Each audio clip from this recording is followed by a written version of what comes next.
All right, if you're an aspiring data scientist, let's talk about the one word that might make you a little nervous: math.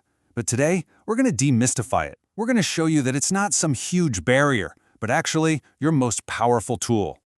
First things first, let's get this out of the way right now. You do not need to be a math genius. There's this massive misconception out there that to do data science, you need a PhD in advanced mathematics. And you know what? That is just not true. So we're going to bust this whole math genius myth wide open. See, the goal isn't to be able to recite complex formulas or proofs from memory. It's about building an intuition. It's about understanding the ideas that make data science tick.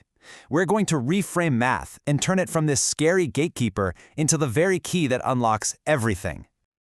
And to prove just how approachable this all is, we're not going to overwhelm you with an entire textbook. No, we're going to focus on just two core concepts, the two ideas that do pretty much all of the heavy lifting in data science and machine learning. Okay, our first tool is linear algebra. Now I know, that sounds super intimidating, right? But I want you to forget the name for a second and just think of it as the language of data. It's simply the grammar we use to organize information so a computer can actually make sense of it. The first word in this language is a vector. And at its heart, a vector is just a list of numbers. That's it. Each number represents a feature of one single data point. So think about a person's age, their income, and a credit score. That little list of 3 numbers, that can be a vector. But to make this really click, let's stop thinking about boring lists of numbers and think visually. Just picture that vector as an arrow floating in space. Its direction, its length, it's all determined by the numbers in that list. This is how we literally give data a shape and a direction. Okay, so if a vector is one data point, what happens when you've got a whole bunch of them? Well, then you get a matrix. A matrix is nothing more than a table or a grid of numbers. You can think of it as just stacking a bunch of those vectors on top of each other. Or even simpler, it's just like a spreadsheet. And here is a perfect example. This simple table of customer data, this is a matrix. Each row is a vector, representing one person, and each column is one of their features. This structure right here is the foundation for pretty much every dataset you'll ever work with, because it's organized, it's simple, and it's super easy for a computer to read. So if your linear algebra is how we organize data, then calculus is the engine that drives the whole learning process. It's the part that allows a model to get better and better, and to actually find the patterns hidden inside the data. Now, the main job of this engine is something called optimization. And that's just a fancy word for a really simple idea, finding the very best solution to a problem.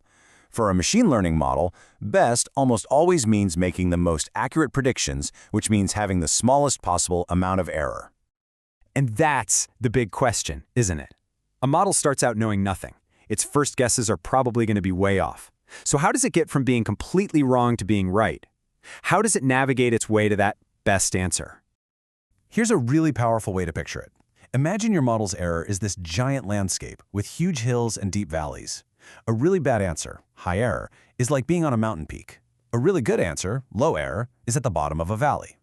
Calculus basically gives the model a sense of gravity. It helps it feel which way is downhill, so it can take a small step, check again, take another step, and keep doing that over and over until it lands at the very lowest point, the point of minimum error. So now we have our two tools, right? Linear algebra to structure the data, and calculus to find the best answer. Now let's put them together and see how a machine actually learns something. And this is the real payoff. We're not talking about some abstract math theory here. Linear algebra and calculus are the practical, hands-on foundation that allows a machine learning model to find and learn incredibly complex patterns in data, patterns a human might never, ever spot on their own. The entire learning process can really be broken down into 4 simple logical steps. First, we use our linear algebra to organize all the messy data into a nice, clean matrix. Second, we give the model a clear goal, like get your error as low as possible. Third, we use calculus to let it walk downhill towards that goal. And finally, when the model gets to the bottom of the valley, that final position is the learned pattern. It's a really elegant process. Okay, so let's bring this all home. The whole point of this was to give you a brand new perspective on what math even means for data science. It is not something you should fear, it's something you get to use. Let's just contrast the old way of thinking with our new one. The old view says math is a barrier, that you have to be a genius, that it's all about complicated formulas. The new, empowered view says, no, math is a tool. It's about understanding the core concepts and building a really strong visual intuition. And that shift in mindset, well, that changes everything. And if you take only one thing away today, please let it be this. Math isn't the final product. It's the hammer, it's the wrench, it's the screwdriver.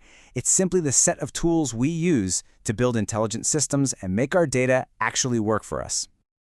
So, I'll leave you with this final thought. Now that you can see math not as a giant wall, but as a toolbox just waiting to be opened, the only real question left is, what incredible things are you going to build?